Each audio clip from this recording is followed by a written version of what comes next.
This Veteran History Project interview is being conducted at the home of Mrs. Lois Morris in Evansburg, Pennsylvania.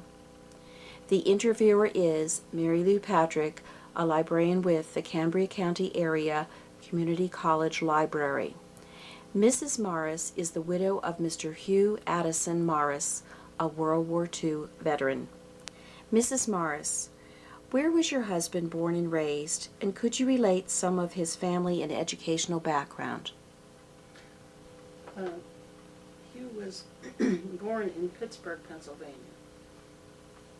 but very shortly after he was born, he was brought back to Evansburg to live at his grandfather's house with his aunts and his mother. And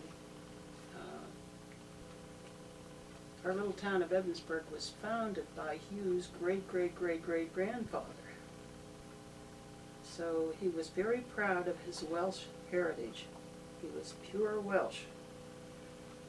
And many years later that mattered to him. He was president of a little church where we hold a reunion once a year, and it consists of all Welsh people. He was president for 38 years. Very proud of the fact.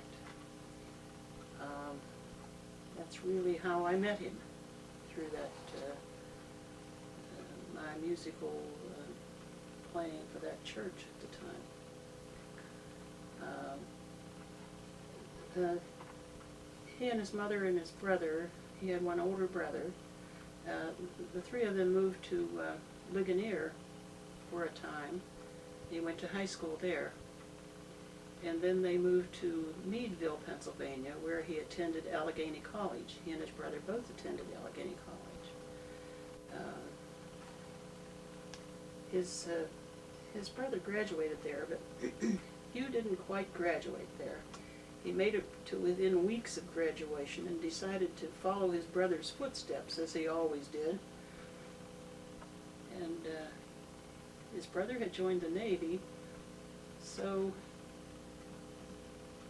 he got into the Merchant Marine. I think there was some little problem with his teeth or something, and he couldn't quite make the Navy, so he went to the Merchant Marine.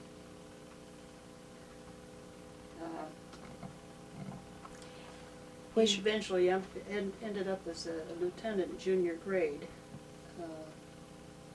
He enlisted there. And was he married during the war? His father lived in New York State, and he met a woman there and married just at the beginning of the war. And of that union there was a son born and a daughter. He had a son. The son's name was John Lloyd Morris, and the daughter is Karen Morris. These children are both in their 50s now. Mrs. Morris, could you relate some of your husband's wartime activities, please? Well, when I was going through his papers, which he preserved very carefully, I found this certificate of registry, and on it is that he was a senior assistant purser and pharmacist mate. I'd like to see the certificate. And what did he do? What did pharmacist mate? What were his activities there? Well, on the he was on the Liberty ships, and they had no doctors. The pharmacist mate was the closest thing they had to the doctor. So he would give shots for diseases and bandages and aspirins for headaches and whatever the fellows required without being a full doctor. He liked to do that because he had a couple of uncles who were doctors and chiropractors and whatnot, and he sort of enjoyed that work. And what did he do as a purser? Well, as a purser, I found lists of all the shipmates, because he had charge of the pay. He paid everyone on the ship. He was the paymaster. So he enjoyed that too, because of his training in college. He was a business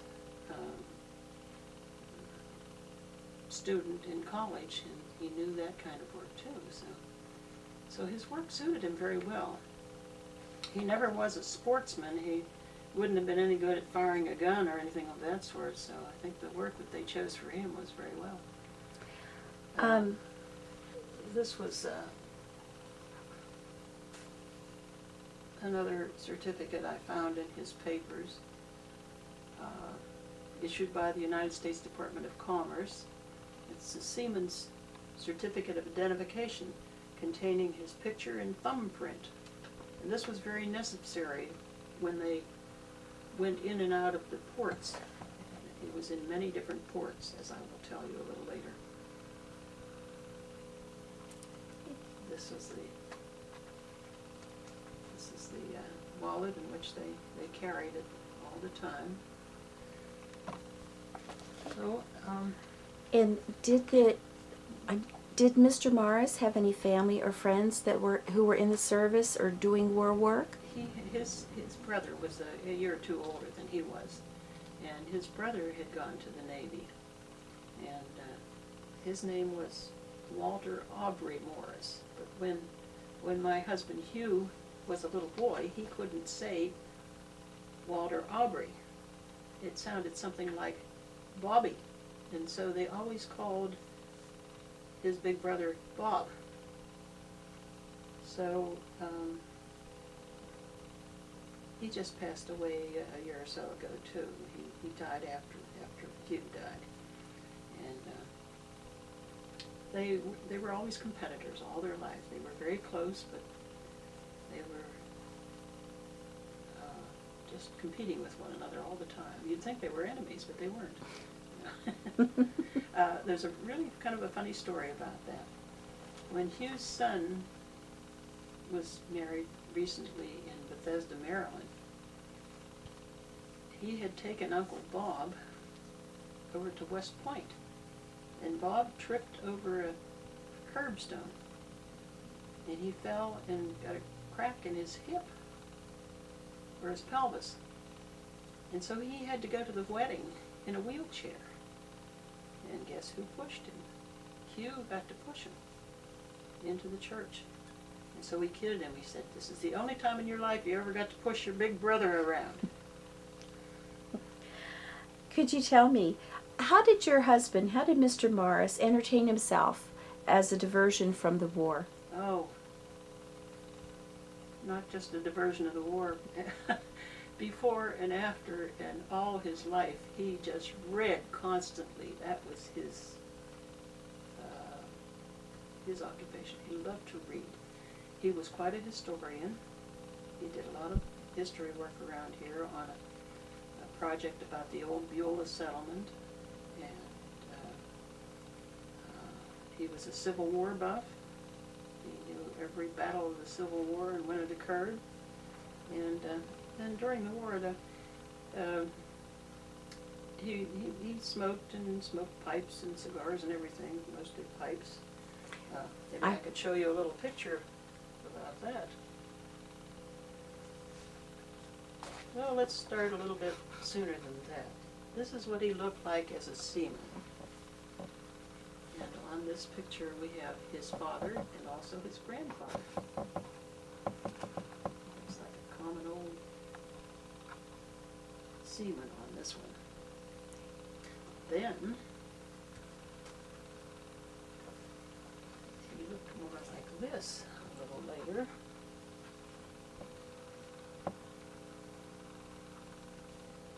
This is my very favorite picture. It will show him with his pipe.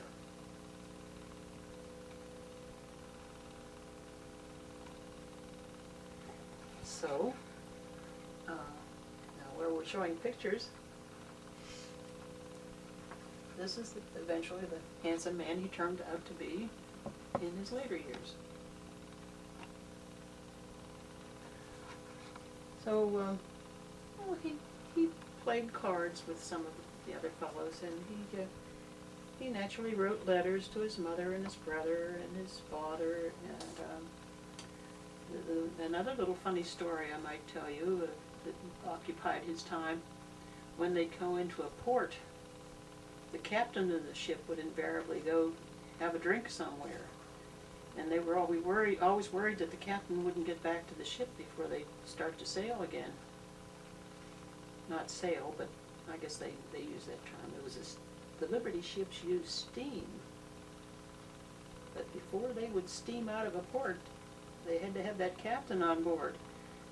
And Hugh was the one to go canvass the bars and locate the captain and get his arm and get him back to the ship before he missed the boat.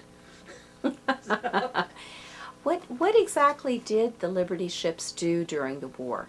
What were they? they carried mostly supplies to different places. To support the war? They carried troops and yes, to support the war. They carried mostly troops and supplies. And They didn't do much fighting. They didn't have. They had some armed guards who were the ones who carried rifles, but the merchant marine didn't carry rifles. They simply manned the ship and got the ship where it was going. They had a couple of big guns on it just for a little protection, but did they sail alone or in convoys? sometimes in convoys, sometimes alone. I think most of the time in convoys because they had no other protection. And what were some of the places to which your husband sailed? Oh, the many places he went.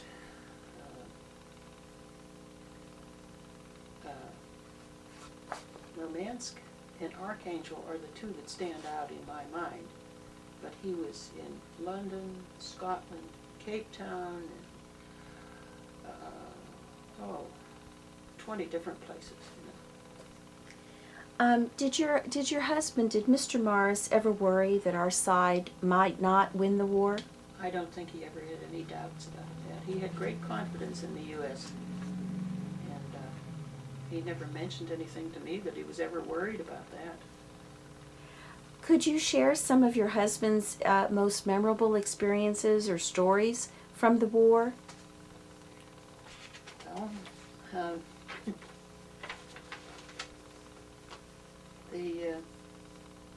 the one that's really unusual, I think, that I would like generations to hear about, when they went to Murmansk, which, as you know, is very close to the Arctic Circle. The ships would freeze. It would get so cold, and from the spray on the ship, it would freeze cakes of ice just a foot thick all over the ship. And the one he told about, just, I was amazed. They had a full-size steam engine, a railroad engine, lashed to the deck. And the ice was so heavy on the ship that it would list from one side to the other, and they were in danger of capsizing. So the captain ordered them to get all the axes and hammers and chisels and anything they could find to chip off every bit of ice on those ships, anything they could chip off to get any of the weight off the ship, you know. Years later, I wondered why he would sit in my living room when there'd be an electrical storm and he wouldn't be a bit afraid. And when I realized what he had gone through on those ships, those Liberty ships going to Murmansk, how harrowing it must have been to go to bed and know that that ship was half covered with ice and they might go over any time and get dumped in the drink. You know, I just couldn't imagine that. Did your husband have a particularly humorous experience during the war? Well, there was one that he told several times. They picked up 3 women from a life raft. They were refugees. They had babushkas on their heads and they had boots on their feet. They had no stockings. They had straw stuffed in their boots to try to keep their feet warm. But here they were floating out in the middle of some ocean. And they rescued them and brought them on the ship. And to his amazement, they found the one was very pregnant. She was due to deliver any time. And he was the closest thing to the doctor on the ship.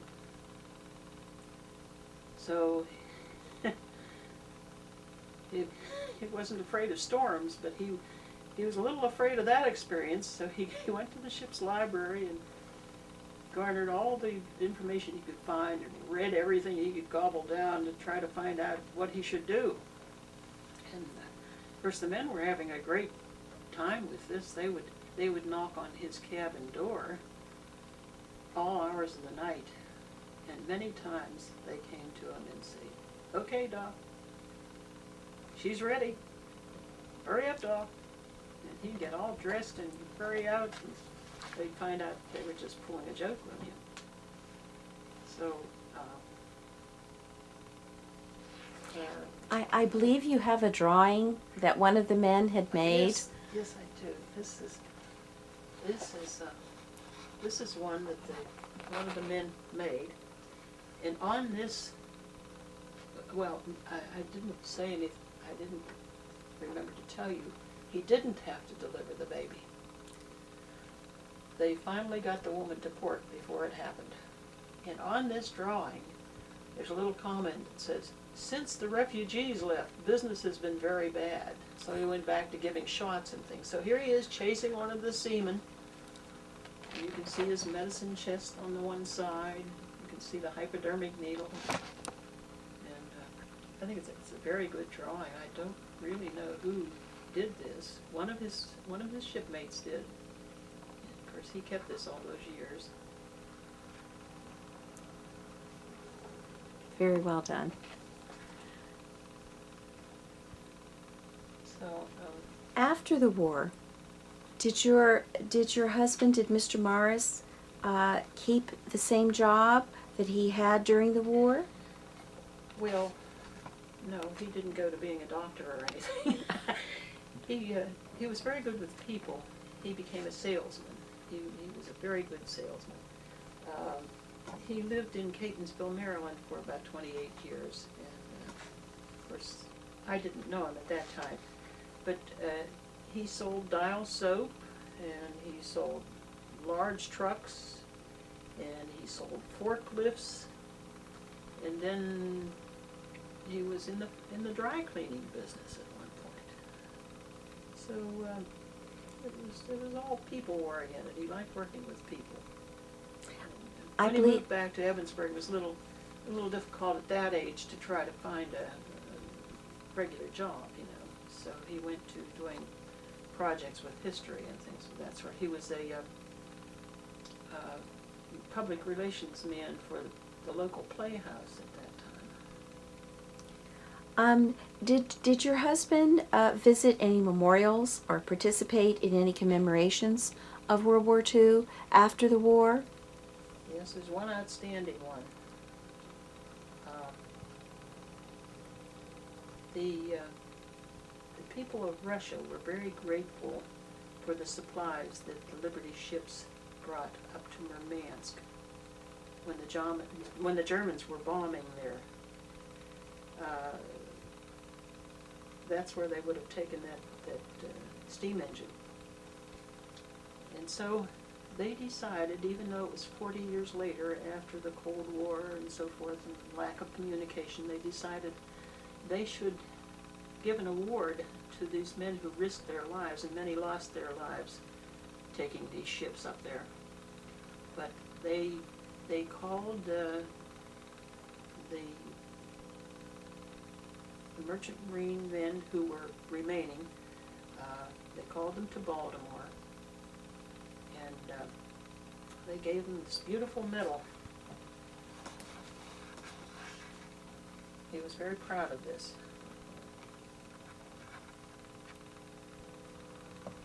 And this medal was awarded by? It was awarded by the Russian Federation. There's a card that goes with it, little citation that is signed by Boris Yeltsin. And they awarded this on the last remaining Liberty ship, the John W. Brown. And I had the honor of being on that ship. And I took some pictures on that ship. The interesting part of it is, when we got on the ship, Hugh said, "I want you to see the cabin where I was a lieutenant. This was my home." And I took a picture of him in the cabin on that ship. And when I came home, I found a picture of him when he was very young, in that same type of cabin, laying there on the bunk, reading his book. And here he is, with a little lavatory there. Very same type of cabin, so we just felt as though we were on the ship that he had sailed on. And the guys treated me very nicely on that ship that day. I loved that experience.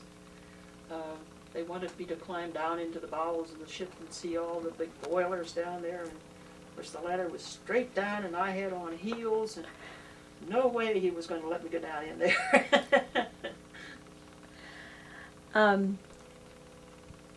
Is there anything else that you would like to talk about or to share with us concerning your husband's service? I just wanted to say that he was very proud of his service. I was very proud when I met him that he was a Navy man, because my own brother was a Navy man. Not a high-ranking one, he was just a seaman. But Hugh's son went into the Army, and he didn't say anything about that. Here's a picture of John L. He was in Vietnam. He flew helicopters. And this is his son. Yeah, this is his son. So when he was discharged from this, guess what he did? He joined the Navy. Now, he's a captain in the Navy. In about 2 years, he will retire from the Navy. So, you see, we were Navy all through. Older brother Bob, my brother Bill, and John L. and Hugh, all Navy men. So, On behalf of the Veterans History Project, the Cambria County Area Community College Library, and all Americans, I would like to thank you, Mrs. Morris, and also thank your husband for his service.